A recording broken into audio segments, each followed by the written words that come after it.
What is up, everybody? Drew Kerr here with CG Ruthless on another Tuesday night show. We're going to do a quick beer review for y'all. We already see some people in the chat there. So as always, we're going to start off with CG. You can go ahead and let us know what you're sipping on, and then I'll review mine.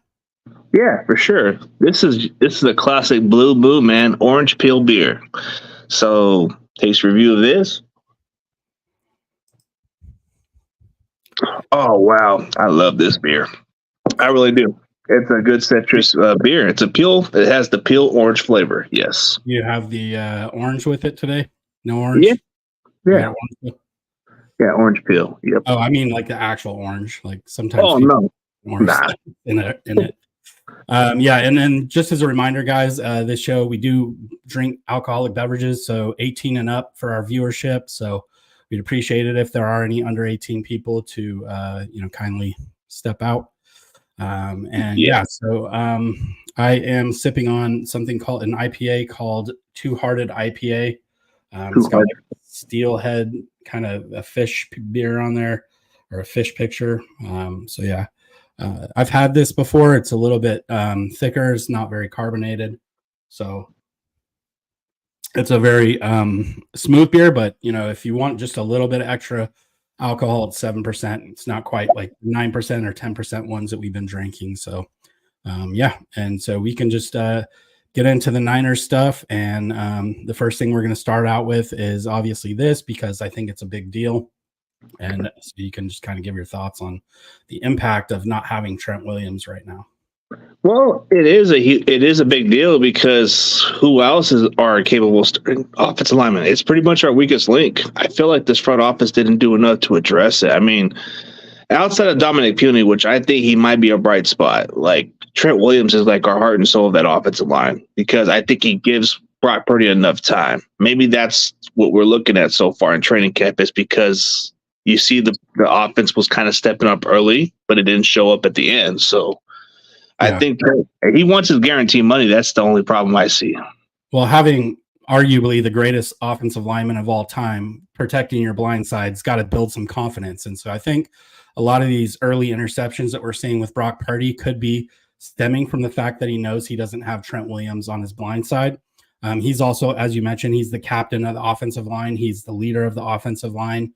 Normally the center's kind of doing the checks and the play calls, but Trent Williams is the guy that just locks down. That's why he's getting paid the big money. But with that said, I think that this will go similarly to how it did with Christian McCaffrey, because it's kind of a similar thing. He's just asking for more guaranteed money, and that actually helps the 49ers cap situation. So I don't expect that this even lasts until the very first preseason game.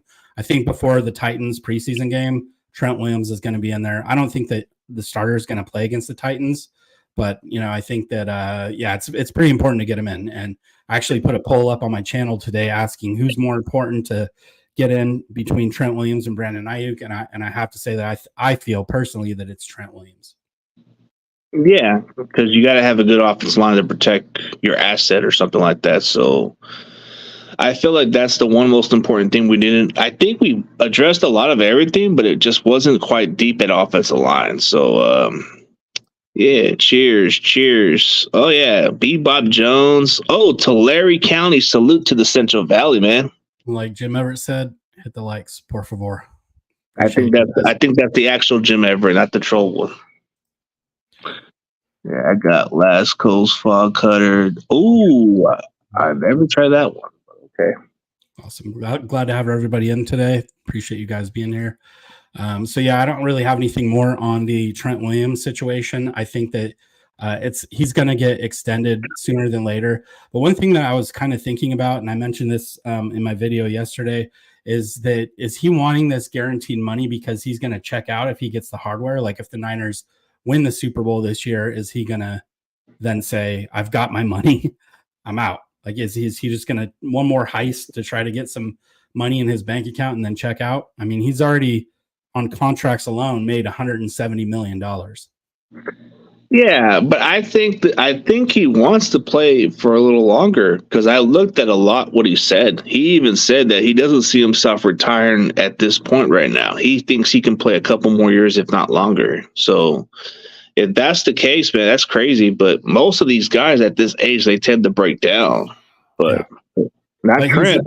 he's also, he's an athletic freak. Like, he's different. He's built different. I didn't really see too much slowing down from him last year. So yeah, I think that's gonna. I think they'll get him in. I don't think there's gonna be any problem. But we already kind of see it rearing its ugly head now. So the Niners kind of need to get on it. Yeah, I've seen a lot going on with. Okay, so Brandon Ayuk's holding in. I think from what he's doing, he knows he's going to get a fine if he doesn't show up. So I think I'm hoping this is leading towards the right direction where they get a deal done. But it's been frustrating because now that you see CeeDee Lamb got a $34 million, I'm imagining Ayuk's going to want something similar, man. Yeah. Yeah, and maybe he'll get it, maybe he won't. But I think for the biggest thing is he's not developing chemistry with Brock Purdy right now. He is in the team meetings. He's doing everything else. He's in the weight rooms. He's doing all of those things. He's just not participating in practice. So I think you mentioned Mark Schlereth saying some things about the situation. Did you want to comment on that? Oh, yeah. Mark Schlereth can speak for a teammate perspective. He even said it best. If you're he says at least have the nuts to show up and practice. If not, don't even show up or something like that. And he says, why even come in and you're not even doing the work? That's where I kind of agree with him. Right. He's either like sit out and lose the money or basically show up and be there with your teammates. And do the work. Technically he is. And we're kind of he's from the old school of football where guys either did hold out or that. And these newer guys are not from that. They're not from that. They're getting advice from their agents. They're just listening to their agents. So, and also they have family members to consider. So that $40,000 a day on a rookie deal, I mean, that's going to add up. If he starts missing games, that's going to add up. I mean, this is going to take a huge chunk out of this $14 million salary. So while it seems like peanuts in the grand scheme of being a millionaire, like $40,000 is a lot to anybody, not just us. Like it's a lot to millionaires too. That's a big chunk of money. So I don't expect it to last too much longer. Again, my prediction date was August 15th. I think that's the magical date it gets done by. I forget the Carthen, I think, that has the morning show on TV. He said that he expected it to be done within a week, and that was 3 days ago. So we might even see it sooner than that. Hopefully, man. I hope so, because we're going to need him, and we're going to need him to get the chemistry in. But I just feel like him not going out there and practicing with his teammates is going to really hurt us. So, like... Yeah, and actually, like, he's now just giving... Counting should be back in about a week and a half. And, Pearsall had himself a good day. We'll get to that in a minute. But I think he could hurt himself a lot if some of these other guys start shining a little bit. Like then it's kind of like crunch time. Like you got to get in there and start playing because you're not only jeopardizing your money by allowing these other guys to come in and potentially take your job, but you're hurting the team. You're hurting everybody at that point by not practicing, by not getting the reps. Yeah, and I think the Niners are just doing this weird strategy. They're thinking, well, we got this kid from Florida, Ricky Pearsall, so we feel comfortable. If Ayuk's not out there, I feel comfortable with this kid more than anything else. Got a couple more peeps in here. Appreciate you guys being here. Happy Tuesday. Cheers. Yeah, cheers. And so, I don't really have anything more on the Brandon Ayuk. I just think that it's important that he gets in sooner than later. I think that the Niners front office, maybe they can get a twofer. Maybe they can sign Trent Williams and Brandon Ayuk the same day. I don't know. That'd be great. Hopefully it gets done. But it's very frustrating as fans for us to wait this long. But yeah. Yeah. So next here, CMC and Bosa had the day off. I think yesterday they were back in camp today. Both of them participating with the ones. And, I didn't hear too much about them getting any pressures. I think I heard something about CMC getting like a 5-yard run or something like that. I think they're being used sparingly. So, but almost everybody participated, obviously, with the exception of Brandon Ayuk and Trent Williams, which is why we started out with them. But almost everybody participated today. Some of the bright spots, I'm not sure how much you've seen today. Some of the bright spots were like Cody Schrader, I guess, had a really good day. Lenore had a great day. I think that Yiadom, it sounded like he had a pretty decent day. He got beat, I think, once or twice by Debo Deep, so that'll be something to watch there. I didn't hear too much more about Green or Jennings, so I don't know about that, but it was good that everybody kind of participated today. Yeah, Grandizer's in here. Yeah. Well, I mean, it just keeps on. Well, let's look at it this way. Like when you look at the team from a perspective, like from who stands out, like I think that getting the veterans out there for practice and communication, you want to get that going in. And Ricky Pearsall, from a rookie's perspective, he might be better than expected. Yeah, and that's a good segue because he's next on the agenda here. I saw a tweet today this afternoon by one of the content creators out there, said Ricky Pearsall had an amazing catch. Brandon Allen kind of had a little bit of an errant throw, and Ricky Pearsall adjusted to the throw. So that was pretty good to see there. And it sounds like he's, kind of working himself in. He stayed after practice yesterday. He was kind of running at half speed. He had Samuel Womack working with him, kind of jamming him, at the line and kind of holding him, trying to help him get off that man coverage. So, Womack's a vet. He's been in the league for a few years now. So he was out there helping Ricky, which I thought that was great to see two teammates of opposite sides of the ball trying to help each other after practice. Only gonna help. Iron sharpens iron. So it's good to see Pearsall, going against some of these guys. I don't know. I didn't hear who was on the coverage. I would have liked to have heard who was on the coverage for that catch. I mean, there's a lot of factors, I guess, but they keep talking about how Pearsall runs those nice routes and stuff. That's all I've been hearing about. Yeah, I think the stigma has been that he can't. He has a tough time getting off man press coverage, which is also a problem for Debo. So I think that's probably how teams are going to scheme us up. So that was kind of cool to see him working on that, knowing that that's kind of a weakness of his, maybe potentially, and trying to iron that out in preseason, the offseason. That's like a veteran mentality. That's not like a rookie mentality.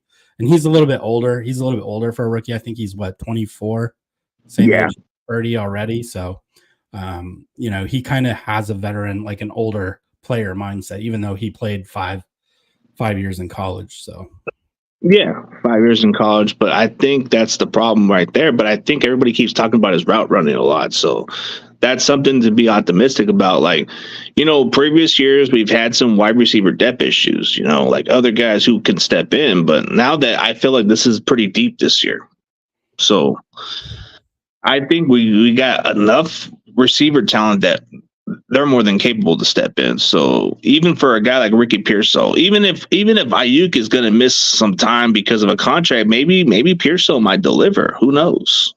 Yeah, I mean, Jennings is also balling out a little bit. So I think that even if BA sits out week 1, like that also could be damaging. What if Pearsall goes for like 7 catches for like 90 some odd yards? Like, right? Like, it's probably not going to happen, but like, obviously we have CMC and some other guys, but if Saleh is trying to sell out knowing that the Niners are going to run the ball, we're going to have to pass it week 1. Maybe that's what BA is banking on, actually, is thinking ahead to week 1, going, well, they'll probably lose without me. Maybe. I mean, but we still have Kittle. We do have Pearsall now. Cowing might be in the mix.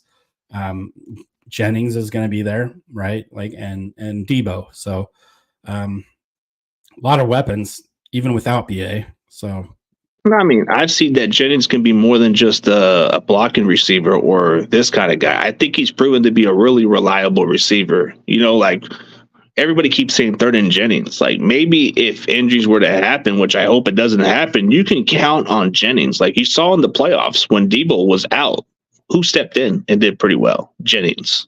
Yeah, exactly. And probably the Super Bowl MVP, right? If we would have won, I mean, there's probably some talks that Jennings would have got the MVP. I mean, made that touchdown pass, made the touchdown reception. I mean, he was the guy kind of willing us to try to win. So I think there was a case for that at least. Purdy quarterbacks always usually get it. So if Purdy, like if that Chris Jones missed block type of play didn't happen, then there's a chance, right, that that BA gets hit in the back of the end zone and the game goes completely different, right? Yeah. But I feel like that's the main key. I think these receivers are going to be really capable in stepping up. Like you look at Jacob Cowan, he's looking really good. I've heard mixed reviews that even Cowan might even be more standing out than Danny Gray. But then Danny Gray's actually having a best training camp so far. Well, yeah, and that's another problem for Ayuk because I think that Danny Gray actually, when he's healthy, that was one of the good things as a third-round pick coming out of SMU is he was a good route runner as well. So, and he has probably more speed than Ayuk. So that's a guy that could take the top off of defense if he's fully healed. And maybe Ronnie Bell doesn't make it if Danny Gray can stay healthy this offseason. Maybe Danny Gray's the 6th receiver or the 5th receiver, right? Yeah, then you got Ronnie Bell, who's another good problem too. So it's going to be a pretty interesting. I think the 6th receiver is going to be the most interesting one because whoever makes that roster spot as the 6th receiver, there is a huge role for them. So I think you're saying Ayuk, Jennings, Debo, Big Three, and then Cowing, Pearsall. That's how I look at it. That's how I look at it. Those 5 receivers are a lock, but I think the 6th receiver is pretty much going to be the most interesting. You got Conley, you got you got Danny Gray and Ronnie Bell. Those guys are definitely competing for that roster spot. Trent Taylor's balling out too, apparently. Yeah, Trent Taylor. You got Trent Taylor, and then you got Malik Turner and quite a few other dudes. But I think from this point going forward, I think it's going to be the good problem to have because one of them's going to get cut and be on our practice squad, and one of them's going to be the 6th receiver. So it's one or the other. And another one that's probably a candidate to make the practice squad more than anything, but I guess he had a pretty good day today too, is Tariq Owens. You know, obviously going to be a fan favorite. So I guess he had a pretty good day also today, finally. Yeah, but I think that 6th spot is pretty much up for grabs with the rest of that receiver spot because I already got the idea who's a lock. They wouldn't draft these guys if they didn't feel that high about them. So we all know, like the way you just said, the first 3 are pretty obvious. The other 2, it seems like a lock to me because you draft these 2 guys. Yeah, we haven't seen or heard much of Cowing though, and I almost wonder if they're like trying to play this injury thing up so that they can maybe redshirt him this year. Maybe, and stash him on injury reserve. Maybe, I don't know. We'll see. They do that sometimes with players. They kind of do like a red shirt thing where they put them on injury reserve if they got any kind of tweak. They did that with Latu. That's another one that I didn't even put on the list. That one-handed catch. I think I sent it to you or you sent it to me. But that one-handed catch in the back of the end zone that Latu made was pretty impressive yesterday. Yeah, I seen the highlight where he actually made the one-handed catch. But the knock on him is he's not quite a good blocker. I've already I've seen reports that he couldn't block good. I just wonder if we can keep him on the practice squad and let him develop that. Maybe. I don't know. I don't see any other teams putting him on their 53 and stealing him from us. Their part would see him more of a 3rd tight end or maybe that backup dude. Like, I'm telling you, you cut this guy. Why would you want to move on from a guy you got in the 3rd round? It was a pointless pick. But I feel like this may be a shocker, but the more I see Braden Willis get his opportunities, I think he's going to be the guy. But it wouldn't surprise me if Logan Thomas actually makes a quick stride. But Eric Sobert and quite a few other guys, whatever they are, I don't know. I think they view Sobert as kind of like the Charlie Warner guy because he can block a little bit better. But look, how realistic is a tight end 2 in this offense anyway? I don't think that we're going to see a whole lot of tight end 2 this season.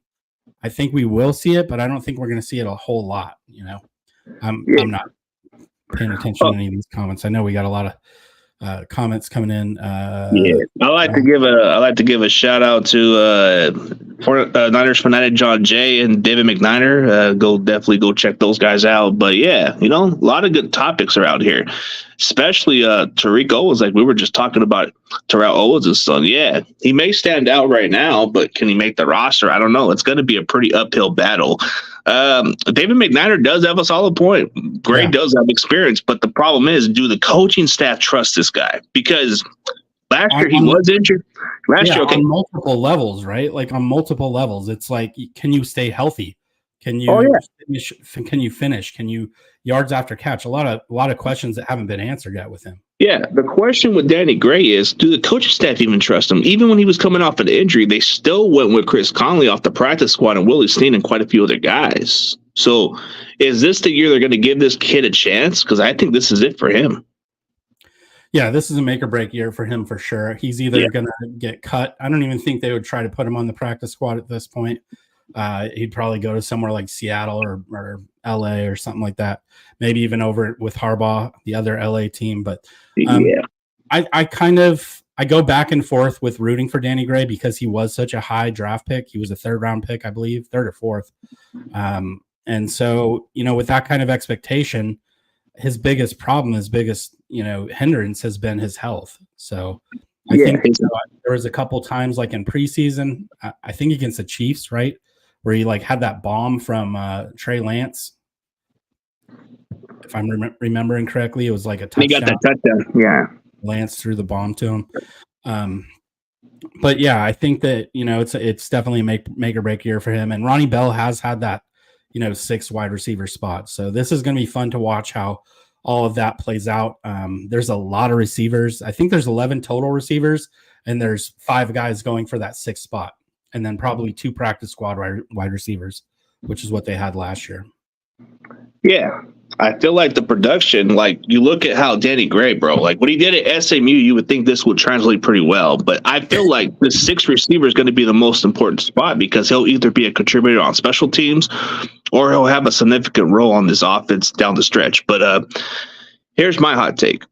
Does Danny Gray make the roster? That's going to be a really tough one because I don't think they don't trust him enough, dude. I don't think they trust him enough. Even when he was coming off an injury, bro, like why would you go with Chris Conley and Willie Snead out of all people? Yeah, maybe they're veterans, but dude, you invested in a guy in the 3rd round. You need to give this kid a chance. I just think he's in a doghouse, and this may come down as a competition between Chris Conley and Ronnie Bell, which they trusted more than Danny Gray. So I think it's going to come down to those guys for that last spot. Well, definitely Connolly, right? Like Connolly came up big in the Super Bowl with that 3rd down catch on the sideline. So I think that Connolly might be the front runner, but they also trust Trent Taylor because Trent Taylor, he used to be 3rd and Juwan before 3rd and Juwan. He's clutch on 3rd downs, right? Or used to be. He went to the Bears and the Bengals and he didn't get a whole lot of playing time. Yeah, but they liked Trent. Kyle said this yesterday. He was like, "We love having Trent back." But having Trent back, can he go back to the rookie form? I don't think he's the same guy. Hopefully, I'm wrong, but I just think it's going to come down to these 3 guys. Yeah, he's not, and he's coming off injury. So, but can you stash him on the practice squad? Maybe he has a spot there, a veteran spot on the practice squad, similar to Conley. Like if Conley does get that 6, and then that way you can insulate yourself with if anybody else gets injured, right? Yeah. All right, let's move on. So today in camp, the defense has been dominating these last couple of days of pads, but today the offense showed up and they were on fire. Purdy was cooking. There was a lot of, every 5 minutes there was a tweet going up or whatever you want to call it now, an X or a tweet was going up about, the offense kind of just, running over the defense. And then it wasn't until the end of practice that defense kind of stepped up and started picking off Purdy again. And I think he's up to, I don't keep training camp stats, but a lot of other guys do, and we know who they are, especially the ones that like to paint doom and gloom and the sky is falling and oh my God. He's going to be the next great talent. Yeah. So anyway, 7 picks in training camp so far, or something like that.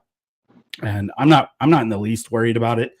Now, if it's like week 4 and he's got like 7 or 8 picks, yeah, I'm going to start worrying. And we have a slow start, yeah, I will be worried, yes, but not right now. Not day. I think day 3 of pads. Like I'm not even concerned. Yeah, I think this is all about building confidence because you want to build confidence going into the season. So of course you're going to have your slump moments. Like I think training camp stats is overrated to me because it doesn't really give you a telling of the story. Yeah, I don't like it. I mean, I like it for informational purposes, but I don't like it as, oh my God, Brock Purdy crapped the bed today. Like that's too dramatic. Like just give me the facts and I'll draw my own conclusions, as most fans will. You can't just like, you're out there trying to report. Don't be biased about it. Like just give us the facts. You don't need to give us your take. Like, oh, he looked like dog crap. Like it doesn't matter. It's training camp. Like if it's a game and he looks like dog crap, say he looks like dog crap, but it's practice. Like I What's the Iverson thing? We talking about practice? Yeah, we're talking about practice, and so what? He had 4 picks in practice, bro. Does anybody have this amount of practice? Dude, I've seen Patrick Mahomes have like 5 picks in practice before, so it's not like the end of the world. Everybody's touting Caleb Williams, and I'm pretty sure he had 7 picks in one day. Like within oh, dude, he's had 7 picks in practice at once, bro. So what are they talking about? Like, I think a lot of these quarterbacks have these days, bro. Because let's be honest, if you have a good defense, you're gonna have some picks in practice, of course. Absolutely, 100%. So I feel like it's yeah. Purdy was INTs, 4 of them. Congrats. I don't. If I'm just going in the stat book, the training camp stat book. No, but if I'm another fan, I don't really want to take my time on that energy, because then it would be foolish on their part. Because, bro, does it count? No, it doesn't even count. Like, seriously. Let's talk like, come back to the table week 8 or the bye week, and then we can have a conversation. Then we can, if Brock Purdy is having one of those club seasons where we have a slow start and we're not getting nowhere, then yeah, we can talk about it. But I don't think it's something to be too worried about. No, it's not. So yeah, that was kind of the thing there. And yesterday we talked about this, and this was kind of an intriguing matchup. And I think this is going to continue throughout camp. They were actually cool about it, but they were battling yesterday a little bit. And so you threw this was your topic that you texted me yesterday that you wanted to get in here. Oh, so. Yes. Talking about this type of matchup, what we saw during training camp, man, Jennings and Green, bro. I don't know. I gotta say this, dude. What Juwan Jennings, Juwan Jennings isn't somebody to mess with, right? And trash talk it away. But Green, he didn't back down.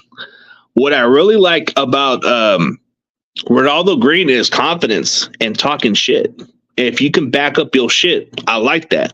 Something about him just tells me that that's going to be the most important factor. Is it's going to come down to him and Isaac Gadicum for that starting role opposite of Travarius Ward. I just feel like this kid has confidence. And if you're going to hang with Jennings and hold your own, I think you've shown that you're more than capable to step in. Because there is going to be some receivers that he's going to play that are kind of like Jennings, but a little faster, probably a little more different. But you at least got a good taste of it. You even matched up with Deebo Samuel and quite a few other guys. So I feel like this kid has a lot that could be successful at the next level. I feel like Florida State DBs have confidence. They have something, that dog mentality, something that you can't. Old Deion Sanders. Yeah, they got something like that, but they have that dog mentality. They've been coached to be tough, is what I'm saying. Defense last year for Florida State was dog mentality. Like even our other Florida State guy, Bethune, was a dog. Like Fisk and Verse for the Rams were dogs. Like that whole defense was really good, really good.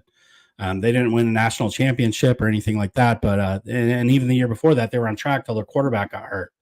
So, yeah, Florida State, I think they're up and coming a little bit. Oh, yeah. They've actually had 2 good wide receivers in the draft, but I think one of them is like a project, but the other guy could be good for the Bills. But, yeah, there's a lot to like about Florida State. Like, you had Braden Fisk, who's with the Rams, and they got that Verse kid. But they got 2 of the cornerbacks from Florida State.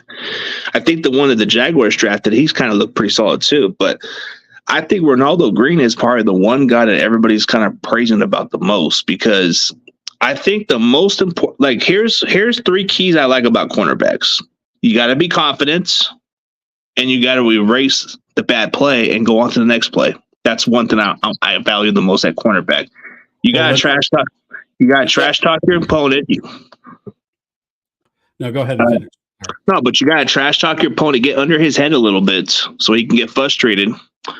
And then when you make a play, just rub it into your opponent's face so he can get upset about it. But yeah, that's trash talking. That's what I want. But I want the guy to be a dog that takes the dirty work. That's the kind of mindset I like. Like Lenore last year, like in the Philly game. He said he actually like, that's when he flipped a switch. He said in that Philly game, in his interview recently, he said he flipped a switch in that Philly game. That's when he had full confidence in himself. He knew he was a dog. He knew he was elite. Like he talked about all of that. And so that was kind of he said, coming out game. And I think the confusion there was like people thought he was talking about the championship game against them, but he was actually talking about last season.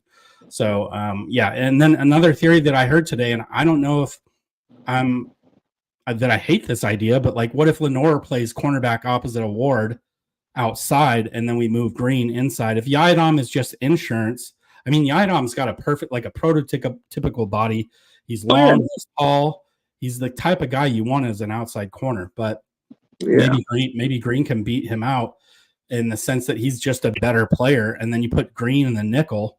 You can use him as blitzing and all that kind of stuff because he has his safety experience at Florida State. Yeah, and then Lenore's good inside or out. Like we know Lenore's good inside or out. And maybe those guys flip flop. Maybe Yiadom comes in. Maybe even Mustafa gets worked in for some blitzes and some exotic blitzes and stuff like that. Yeah. Oh, Tommy's in the house. I feel like Lenore is good at the slot. You know, I think he does a really good job at the slot. Yeah, for sure. I think that is a strength this year. I think this is the strongest secondary that Kyle Shanahan and that regime has had. What's up? No, I think that's one of the strengths we got so far at cornerback. Because if you look at last year, who was our other cornerback, bro? Oliver didn't step up. Ambry Thomas was an up and down guy, and we had to put him out there. So it's like, sheesh. But this year, Ambry Thomas was like in their doghouse, and then Wilkes was like, come here, come under my wing, and like pulled him out of the doghouse and gave him some opportunities. And while he looked good at times, he just wasn't consistent. And I think that is what separates elite cornerbacks from average cornerbacks in the NFL is consistency. Yeah, it's consistency, but I feel like the cornerback depth is very important. Like last year, we had some weak spots. This year, it's pretty promising. I'm pretty sure when you look at the rest of those guys, I think the 5 guys we keep on our roster, I'm pretty sure they're starting caliber cornerbacks. Like Isaac Yadicum has shown last season with the Saints, he can be a starting caliber cornerback right now.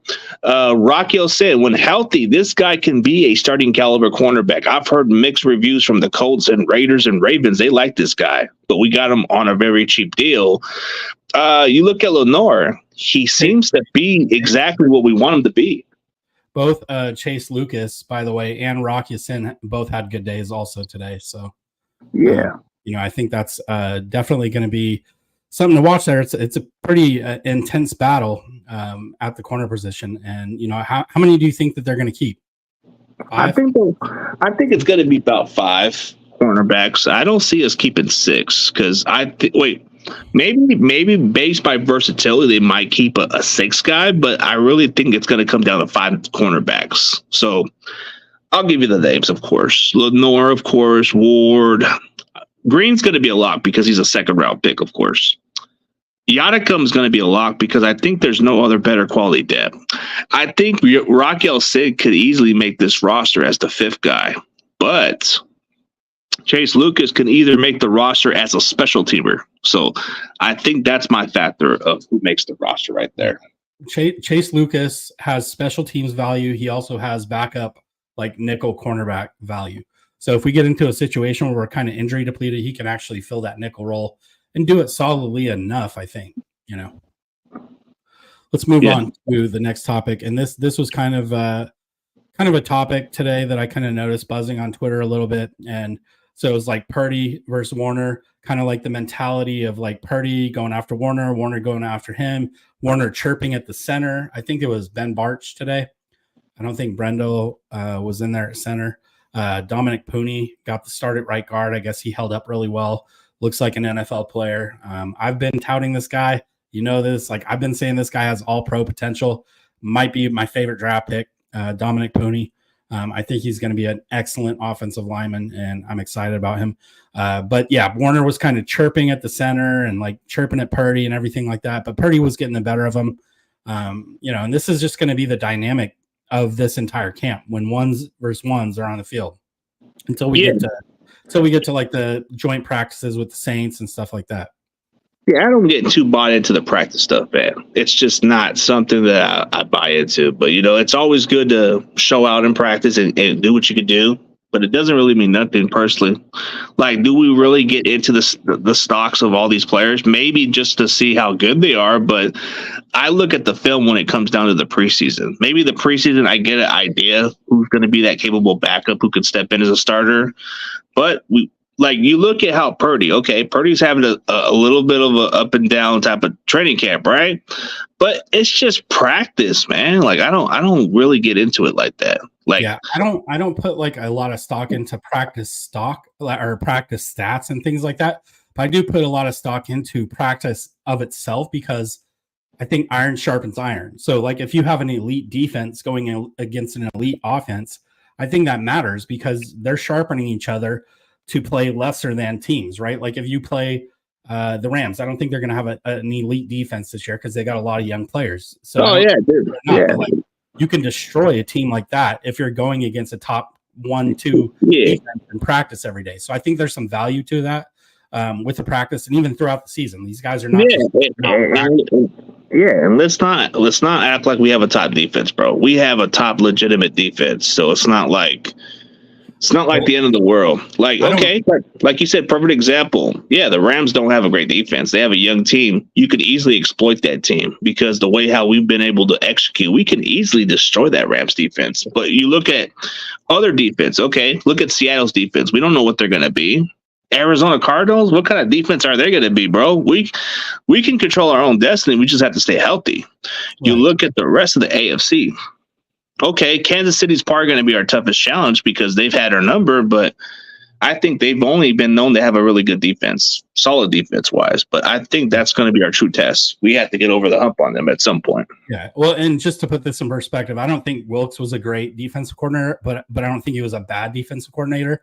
But the Niners still finished. I actually kind of just not really a debate, but I kind of had a thing with Lombardi a little bit earlier where he has all these efficiency stats, and he was trying to say that the Niners were a top 10 defense, not a top 3 defense. And my argument was they're a top 3 defense because at least in the regular season they didn't look like that in the playoffs. So if he was using that for the playoffs, it has some weight, but it didn't because.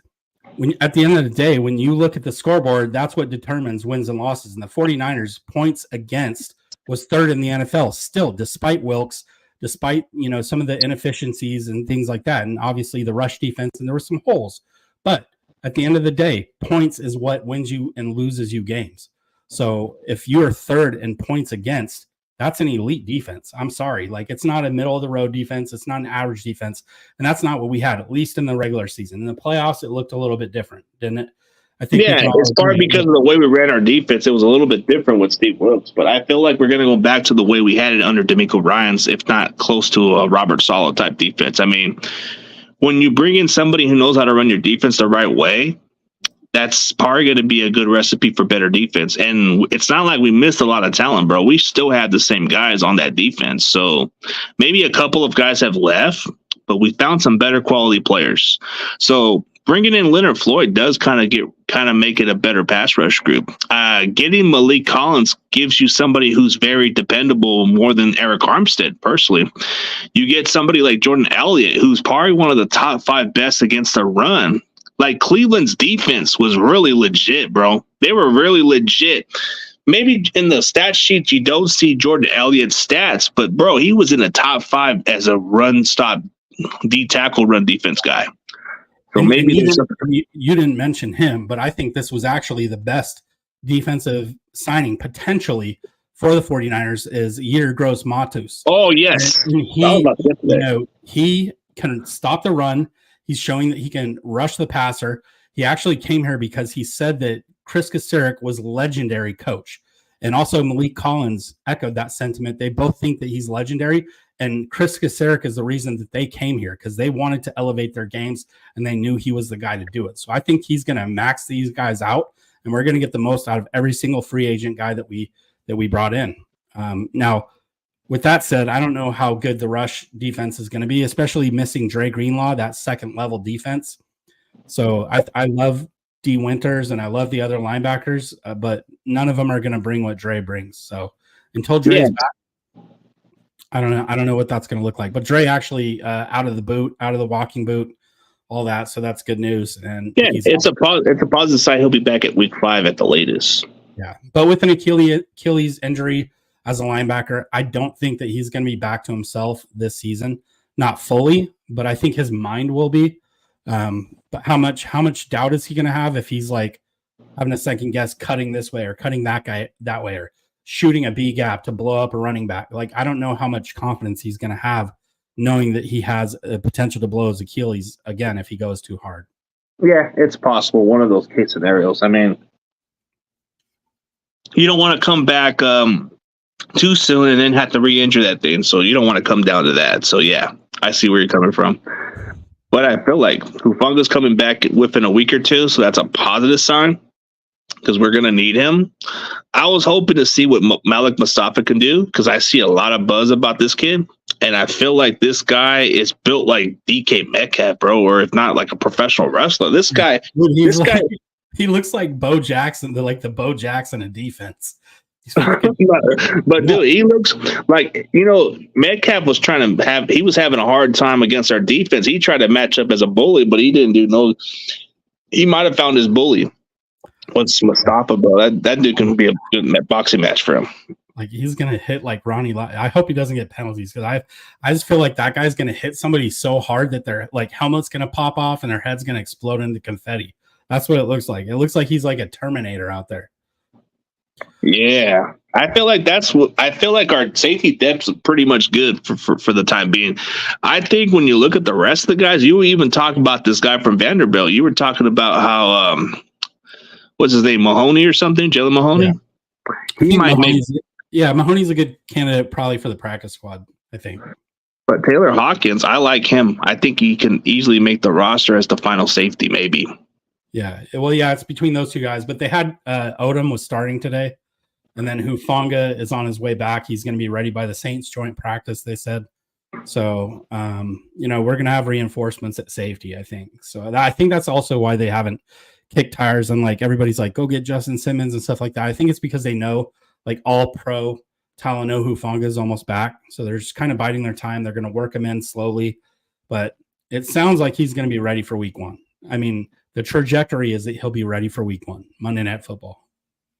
Yeah, pretty much. That'd be great. Because, I mean, how great would it be if like Talanoa Hufanga's back and like he picks off Aaron Rodgers, something he's doing the tees in the end zone. Like that would get everybody so pumped up. Like, that's right there. Then we're back. Like, right, we might not have Dre, but we got Talanoa back. Yeah. He wasn't looking good. Blah blah blah. Before the injury, bull crap. He was looking great. He had some lapses, but no player's perfect. Nobody's perfect, but can you imagine? Can you imagine if one of our rookie starters actually has one of his best games against the Jets on a Monday Night Football, and he comes out with a confident mindset? And I guess one of the Jets' best receivers couldn't even get through him. That would be kind of cool if Ronald Green actually turned out to be good on that play. I think Mooney Ward was like, I'm going to pick off Aaron Rodgers, and then after the game, I'm going to ask him to sign it. or Fred Warner would just say, or Leonard Floyd. I got a good one. Leonard Floyd could just come right there to Aaron Rodgers and say, I almost got you. I think if Leonard Floyd is coming hot off the edge and like gets around the corner, like Aaron Rodgers is going to sit down. Like he's just going to sit on the ground. He's going to be like, okay, you got me. Like, he doesn't want to tear his Achilles again. Yeah, I heard Leonard Floyd's looked really good so far. So I think this might be what helps our defense get better. Yeah, I think the sky's the limit with this defense. The one thing I worry about is Floyd is like overusing him, and Kyle has a tendency to do this. I'm not sure if Staley and Sorensen will do this, but like you can't overuse Leonard Floyd because you want him to be 100% for the playoffs. So you have to get a rotation in there. You got to get like guys like Beal Jr. in the mix. You got to get YGM in there. You got to get some more pass rushers, right?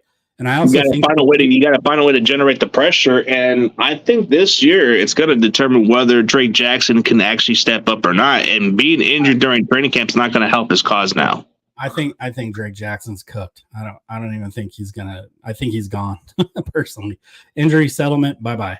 Like he's not even playing any. Like I think he's on. Did he go on temporary IR again or so? He's out. He's not even playing. So no, they have him on the PUP where he'll just miss the entire training camp. But still, you're gonna need him to step up. Yeah, I don't know, man. Like I'm almost of the opinion like. Once every team makes all their cuts, look at that waiver wire. Go find a guy that got cut that shouldn't get cut and put him on your 53 and give him a shot. Yeah, one of those guys. Like maybe there's a guy that's still out there, Marcus Golden, for example. I've heard his name pop up sometime. He can be a proven veteran to have on your rotation. Yeah, that's solid depth. So, like, I think that there's a lot of potentials out there. There's a lot of things that the Niners can do to strengthen their edge. Obviously, we know Bosa. By the way, Bosa got put as 27 on the top 100 today, which is how is that guy like not top 10, top 15? That's crazy to me. That's nuts. Well, he dropped because of last year's production. But if he goes back to the previous year, of course he'd be in the top 5, if not higher. But I mean, he was getting double teamed and held all year. And he still produced. He still put pressures. Like, it's not all about sacks. And I think sometimes people get enamored with sacks. It's more about pressures too. They look at that as an important stat sheet personally, which is true. Well, but the top 100s voted on by the players. I don't know how deep the players get with stats and stuff. I don't think they look at pressures and like advanced stats and all that. I think they just kind of like go, that guy's awesome. That's who I'm penciling in. It's kind of a popularity contest, like the Pro Bowl a little bit. Yeah, it's one of those kind of guys that likes them. Oh, I like this guy. This guy can play. Yes, he's great. That's why it surprises me, because like in your mind, like name the top 3, even top 5 pass rushers in the NFL. You got Myles Garrett, TJ Watt, Nick Bosa, right? Like in my mind, those are the top 3. Michael Parsons sucks. I think he doesn't suck. He's top 5, but like he gets erased in the rush game by receivers. Like, you're not elite if you can't stop the run also. And those 2 other guys like Watt and Myles Garrett and Bosa all can stop the run too. It's not all about pass rushing. One thing about Parsons is he's just the most overhyped player. Like, yeah, he's very talented. Don't get me wrong. But, dude, you can't even do well against good teams, and you put yourself as a bulletin board. You look at you look at another guy. Like, okay, Crosby's good, but I would even put him above Michael Parsons. That's just CG. Is this true? Oh, hang on. Is this true? Wrong one. Nope, I don't acknowledge a damn Rams, damn bro. And let me ask you a question. This is how we know you're a Raiders fan, bro. There is not a nation. It's not a nation. So how are you a Rams fan if you're going to call yourself a nation? What is the Rams though? Like, the Rams don't even have. They call themselves the house, but there's no house, bro. That's the Niners' house. It's at the what is it called? The Levi South, bro. Come on, bro. Even for most Rams fans, you would not call yourself a nation, bro. That's a Raider mentality. just speaking, bro. Just speaking. Yeah. Trey Lance Monday in here saying the Rams suck. And well, that's funny and it's humorous. It's probably not true. I don't think that the Rams are going to take the division. But I think it's going to be neck to neck. It's going to be neck to neck between those 2 teams. I think it's going to come down to who wants it more, but they're both playoff teams from the looks of it. Yeah. The only difference I think here is going to be the defense. Like, the Niners are going to have a lot better defense. And not to say that the Rams won't in like a year or 2 have a good defense. I think they will. I think the Rams, but they're so young. Like, they got 2 defensive line rookies. The defense is one of their weakest spots. Yeah, you can say their offense is good. They got a legitimate offense, but you got to look at the defense. I like Kobe Turner as a player. He's a really good player. He almost got Defensive Rookie of the Year. The guy from the Texans got it instead, I think. But I'm not really convinced with their secondary. I'm not really convinced with their cornerbacks outside of those other guys. I think they're very much their weakest spot. Like, linebackers, you only have one good linebacker. That's about it. I mean, you look at your defensive line. I think Braden Fisk could be really good too, but who do they have? Like Jared Verse, we'll see. But I think this Rams defense is they're unproven right now. They're very unproven. It takes a while for defensive linemen in the NFL to kind of like build chemistry. Unless you're like a complete blue chipper like Aaron Donald, and that's like a once in a 100 years type of player. They don't have that on their team. So like, it's going to take a while. I don't think that the Rams are going to be bad in a couple of years. Like, I'm not crapping on them like that. Oh, no, they're easily a wild card team. They're a wild card team just based by how good they are, but their defense is going to probably be their weakest part of their team. For sure. Like, okay, let's be honest. Let's be honest about it. They did address the offensive line, so you should expect Stafford to have a little extra time on the pocket. You would hope so, right? But look at their defense. Look at their secondary. That can be one of their biggest weak spots. All the team has to do is stop the Rams on a few different occasions and outscore their defense from there. Yeah, and I think that the Rams mentality, or at least their fans, probably not their coaches and team, but I think their mentality is they're just going to drop 35 or 40 on everybody, right? Like, and that's just not reality. It's the NFL. It's not going to happen.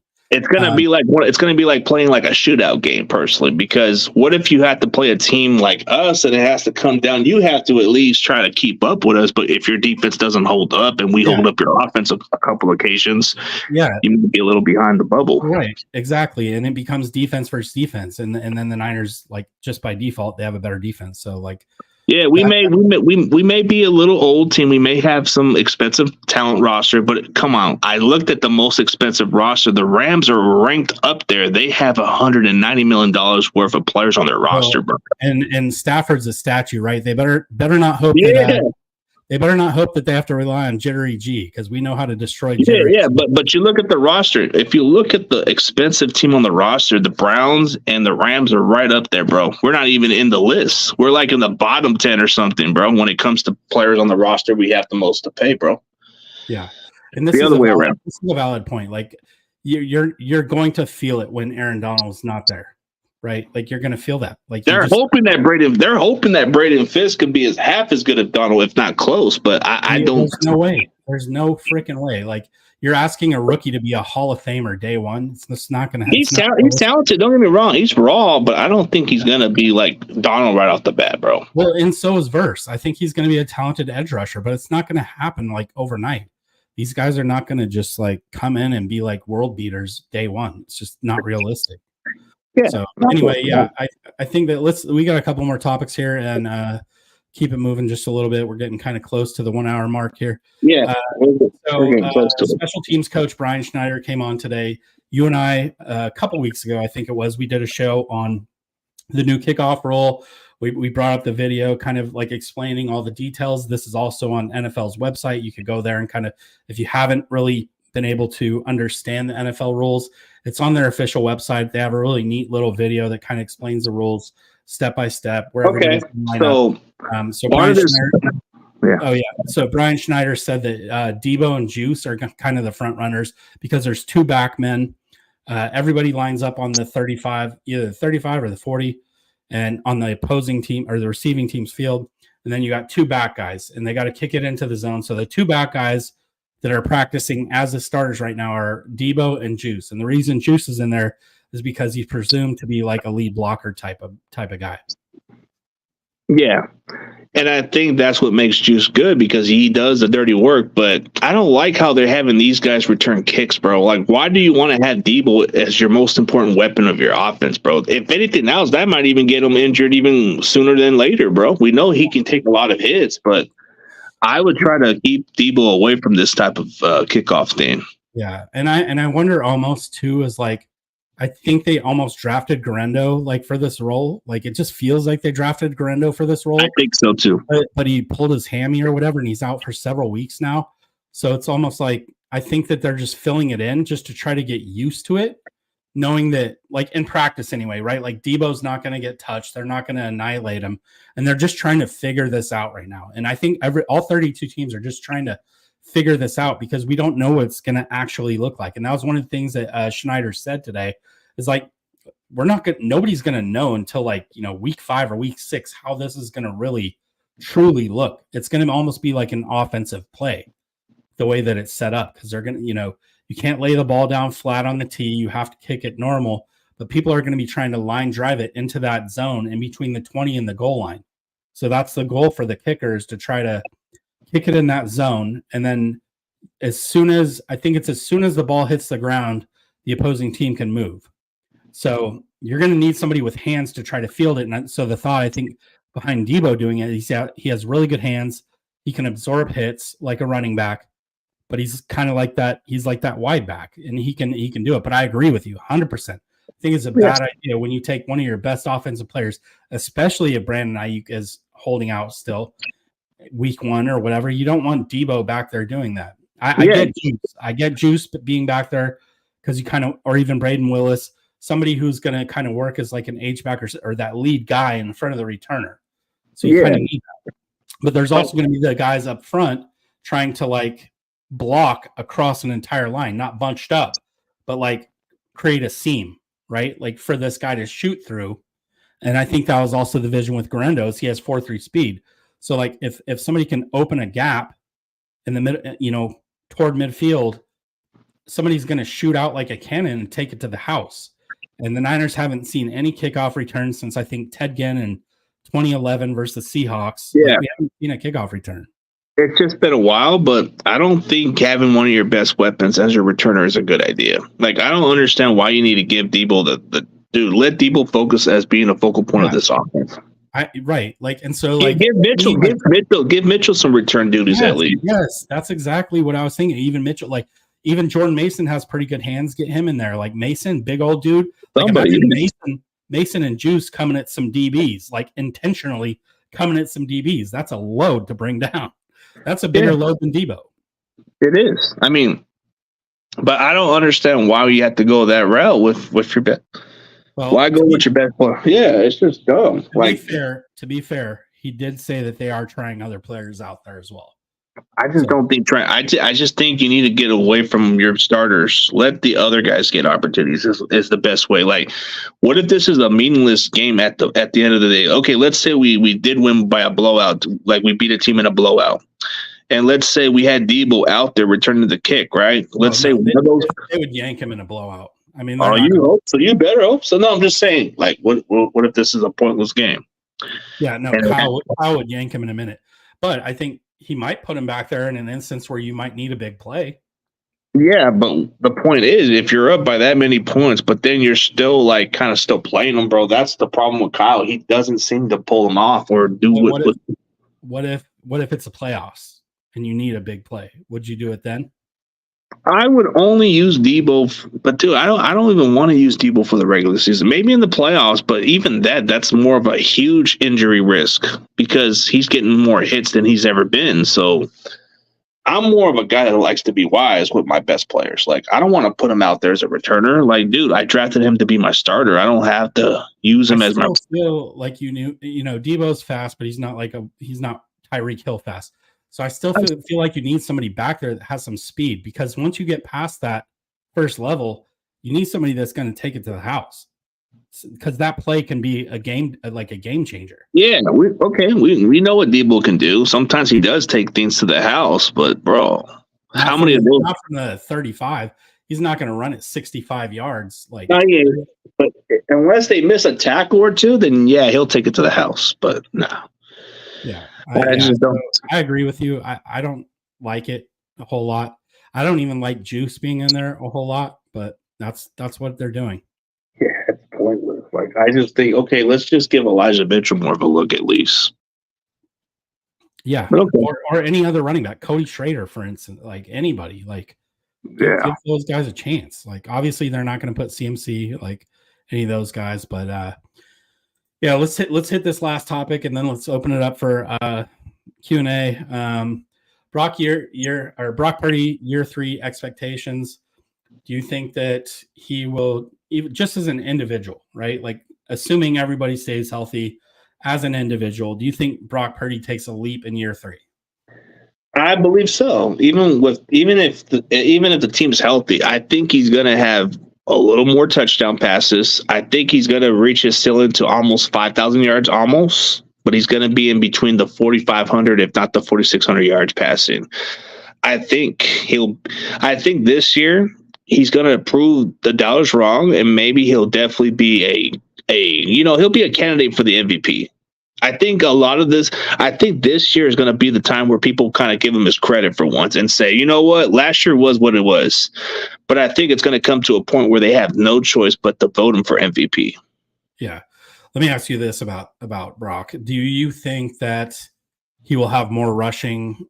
Now that he's kind of got that confidence, like in that Eagles game, he's running, guys are bouncing off him, had that big run in Detroit, had that big run in against Green Bay. Do you think that his rushing will be more of something that defensive kind of have to like account for? Yeah, they're going to have to account a little bit of it because that's one of his most underrated type of game because they underestimated him as a runner. But if you don't pay attention to Purdy scrambling, bro, he's going to get maybe about 10 to 15 yards Like, dude, that's one thing that people don't realize. Yeah, he may not be fast, but dude, he's mobile enough to move the chains if he has to. So I like that about Purdy. He can move. Yeah, definitely. Personally, I think he's going to take a pretty significantly. It's hard to take a leap, right? Like he broke so many records. He was top, 3 to whatever in almost every single efficient stat. Like he was number one in QBR. He was number one in rating.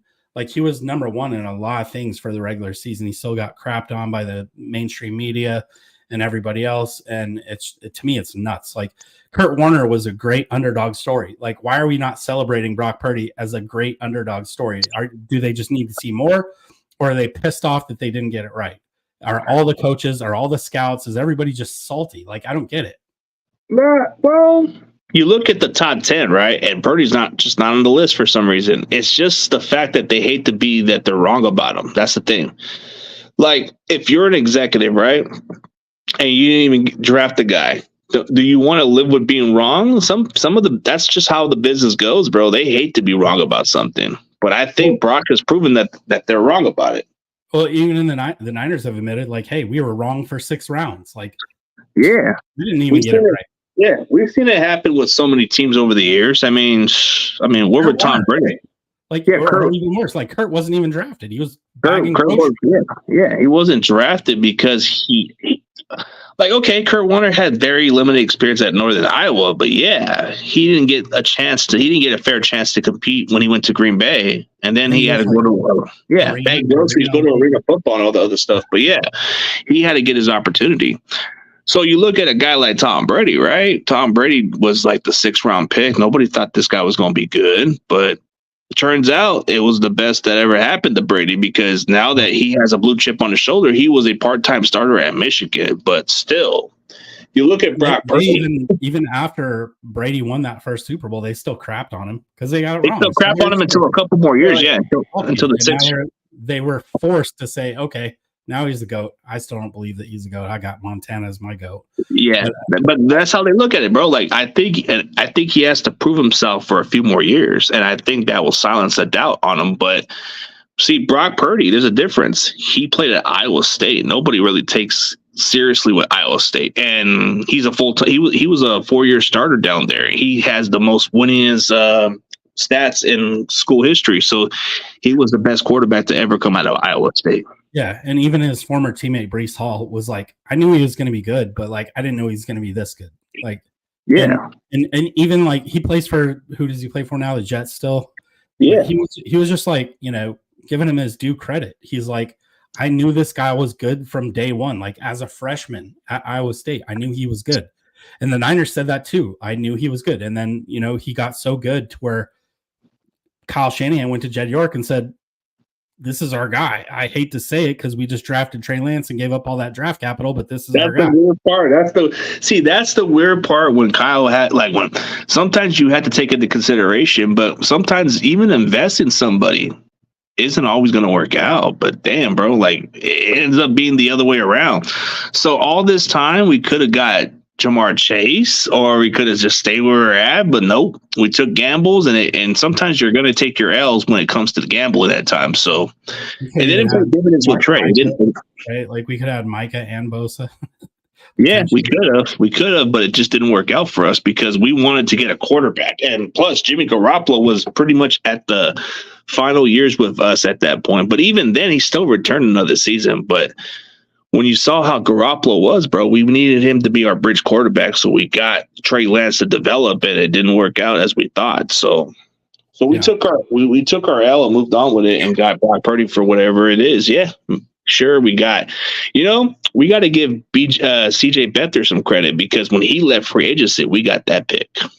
Yeah, definitely, man. Yeah. So I don't have anything more. We can open this up for Q&A. I'm going to go back through.